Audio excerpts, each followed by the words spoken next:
भगवद गीता अध्याय 3 कर्मयोग यज्ञार्थात् कर्मणोऽन्यत्र लोकोऽयं कर्म बंधनः तदर्थम कर्म कौन्तेय मुक्त संगः समाचार। हे कौन्तेय, ईश्वर के लिए किए गए कर्म के अतिरिक्त अन्य सभी कर्म मनुष्य को बंधन में डालते हैं। इसलिए हे अर्जुन, आसक्ति त्याग कर केवल यज्ञ के लिए ही कर्म करो। कुरुक्षेत्र के युद्ध भूमि में अर्जुन ने श्री कृष्ण से पूछा, हे माधव, यदि आपको ज्ञान श्रेष्ठ लगता है तो मुझे इस भयानक युद्ध में क्यों प्रवृत्त कर रहे हैं? कृपया स्पष्ट बताइए कि मुझे कौन सा मार्ग अपनाना चाहिए। श्री कृष्ण ने उत्तर दिया, हे अर्जुन, संसार में 2 मार्ग प्रसिद्ध हैं, ज्ञान योग और कर्म योग। केवल कर्म छोड़ देने से मुक्ति नहीं मिलती। कोई भी व्यक्ति क्षण भर भी बिना कर्म किए नहीं रह सकता, क्योंकि प्रकृति सभी को कर्म करने के लिए बाध्य करती है। अतः मनुष्य को अपने कर्तव्य का पालन करना चाहिए, लेकिन फल की इच्छा से मुक्त रहकर। सृष्टि के प्रारंभ में ब्रह्मा ने मनुष्य को यज्ञ के साथ उत्पन्न किया और कहा, यज्ञ से देवता प्रसन्न होंगे, देवताओं से वर्षा होगी, वर्षा से अन्न उत्पन्न होगा और अन्न से प्राणी जीवित रहेंगे। इस प्रकार यज्ञ, कर्म और प्रकृति का चक्र संसार को चलाता है। जो इस चक्र का पालन नहीं करता वह व्यर्थ जीवन जीता है। हे अर्जुन, ज्ञानी व्यक्ति भी लोक संग्रह के लिए कर्म करता है।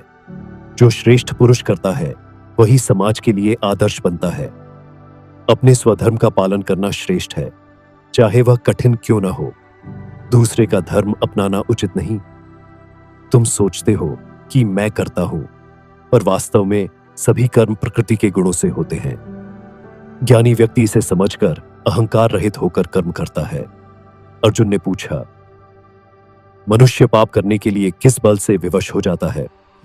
श्री कृष्ण ने कहा, वह बल है काम और क्रोध, जो रजोगुण से उत्पन्न होते हैं। काम ही मनुष्य का शत्रु है, जो ज्ञान को ढक देता है। इसे संयम से मन और इंद्रियों को वश में रखकर नष्ट करना चाहिए। इस प्रकार श्री कृष्ण ने अर्जुन को समझाया कि कर्म से भागना समाधान नहीं है। फल की इच्छा त्याग कर ईश्वर को अर्पण भाव से और आत्मसंयम रखते हुए कर्तव्य पालन करना ही कर्मयोग है। यही मुक्ति और परम शांति का मार्ग है।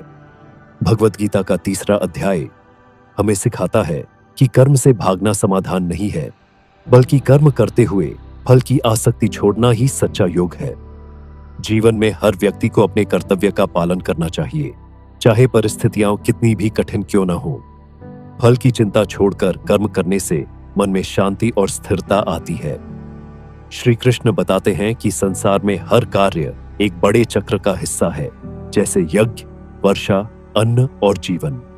यदि हम इस चक्र में अपना योगदान न दें तो समाज और प्रकृति दोनों का संतुलन बिगड़ सकता है। इसलिए हमें अपने कार्य समाज और ईश्वर दोनों के हित में करने चाहिए। यह अध्याय यह भी सिखाता है कि जो व्यक्ति समाज में श्रेष्ठ स्थान रखता है उसके कर्मों से लोग प्रेरणा लेते हैं। इसलिए हमें ऐसा आचरण करना चाहिए जिससे दूसरों के जीवन में भी प्रकाश फैले। साथ ही हमें अपने स्वधर्म का पालन करना चाहिए और दूसरे के धर्म का अनुकरण करने से बचना चाहिए। कर्मयोग हमें यह भी बताता है कि काम और क्रोध हमारे सबसे बड़े शत्रु हैं, जो हमें पाप की ओर ले जाते हैं।